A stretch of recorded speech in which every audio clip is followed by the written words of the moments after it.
welcome back to this video, and today we're going to see the 2-in-1 and the 3-in-1. This is actually thank you to Grandmaster Fraticelli, who actually put it into words, and that's actually a concept that makes Kajukenbo Kajukenbo. So there are many things that make Kajukenbo Kajukenbo. One is to add as much power as possible to any strike that you do, whether it is that you're singly punching or punching in power at the same time. And that is actually one of the main reasons why we emphasize so much the mechanics, right? So to try to add as much power as possible.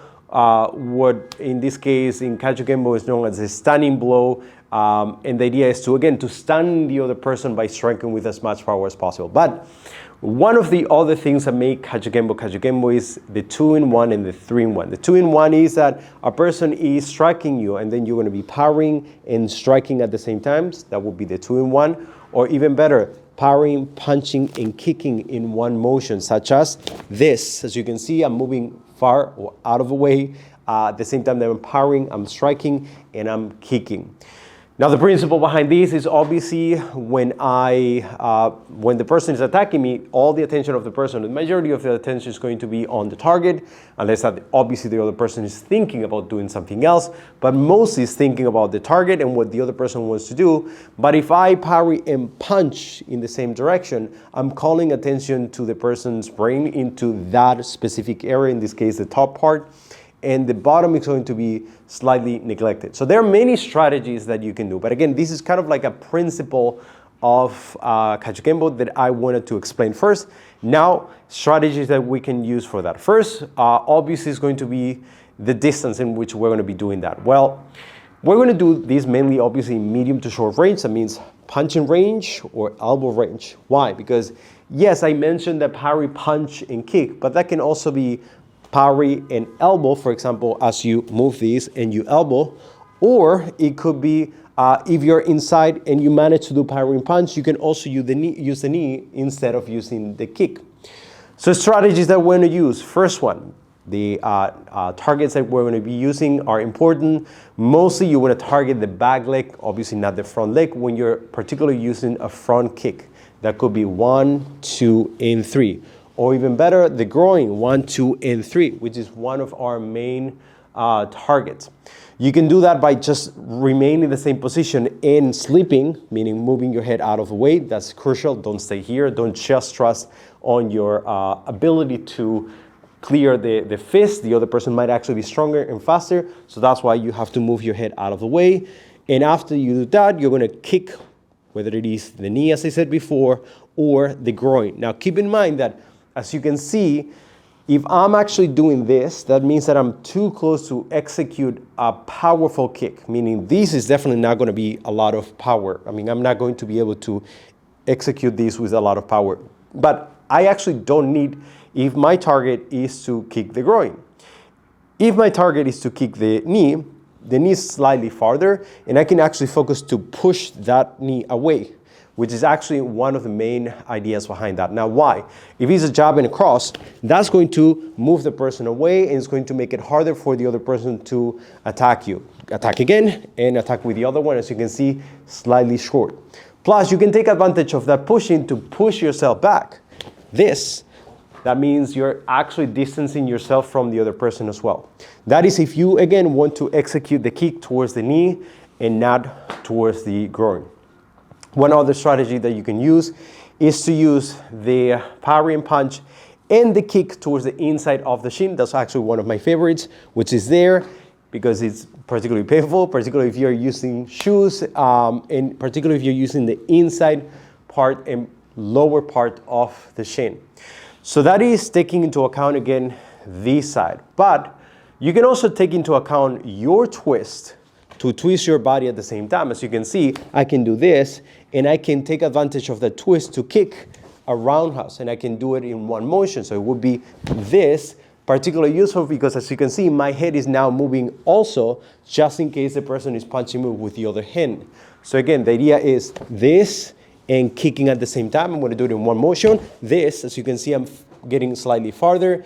The only problem that you can see, I'm using my shin because, as I said before, if the other person, unless that there's a huge difference between both lengths, both people's lengths in terms of arms, normally if we are of the same height or even a little bit smaller, your arms are going to be in a position in which are going to determine a distance in which your leg is going to be short for a long kick, meaning if you stay in that position, this would be my distance to kick with the top of the foot.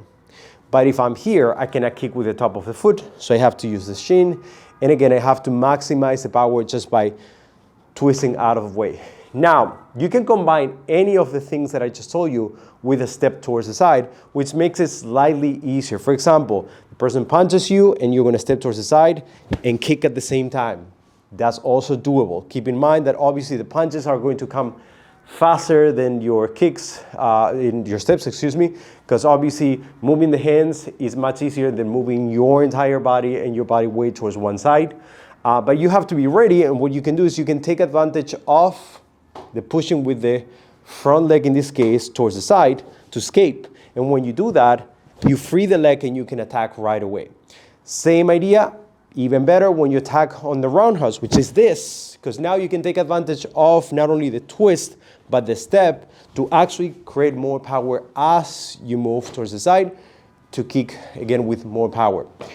So you can see those are examples of a jab, but as I was saying before, you can also do it against a jab and a cross. The strategy here is when you incorporate a jab and a cross, you really want to target that side. Now why?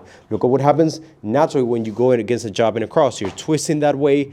Now obviously you really want to use that side to kick a roundhouse on the front leg of the person. Now 1, 2, and kick. As you can see, you can incorporate this and kick.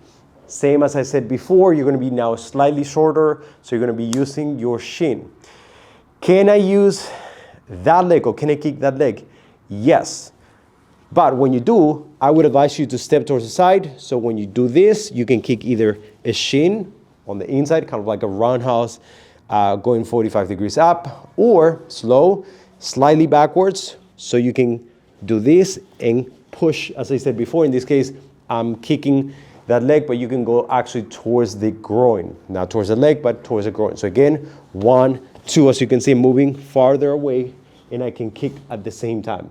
It's all about the footwork. As usual, make sure that you're out of the range. That's the most important thing. You don't want to be there. You don't want to confront the punches as much as you can. Now lastly, obviously, all I'm doing is basically powering, punching, and kicking, but there will be times in which you're going to be too close to the person to do that. And that is when you're probably going to engage your knees. So in this case, let's say that, for example, when I go here, I'm actually going towards the inside 45 degrees, and I did the same thing. Kicking, still possible, but it's not going to have the same effect. You can actually use your knees here to knee the other person. So again, moving here and going towards the belly, for example, or even better, after you do this, you're going to go straight towards the ribs if the person has rotated. As you can see, I'm moving 45 degrees because the intention now is to shorten the range. You're going to do that particularly when you want to attack, but also when you want to engage with the person. For example, you want to grab right after, for example, you want to trap anything, or you're even going to push out of the way because you want to grapple the person. So when you do this, you have to make sure that you have enough, your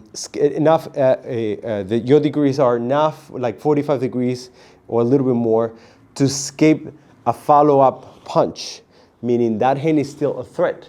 So you have to make sure that when you do, you're kind of like moving farther away. I don't know if you can see, but it's still slightly farther away. The person would have to lean forward. By the way, there's still a possibility, but you want to go 45 degrees, not too short towards the person, because if I'm here, the person can punch me. Rather than doing that, I'm going to be here. Now, obviously, that's going to be still a risk, so you have to be mindful, still being able to move your head out of the way, but at least you can see that I'm a little bit farther than I was before, and then I can knee right after. Same targets as I was doing before. You can actually target the groins. As you do this, you can target the groins. You can target, as I was saying before, also the ribs if you just happen to go towards the side, or even the belly here and target the belly. If it's against a jab and a cross, similar. You can do the same thing. Step 45 degrees, and now you can use your knee. One more time, one more time, 1, 2, knee towards the belly, or 1, 2, as I said before, knee towards the, in this case, towards the ribs, if the person has rotated. So these are just a few.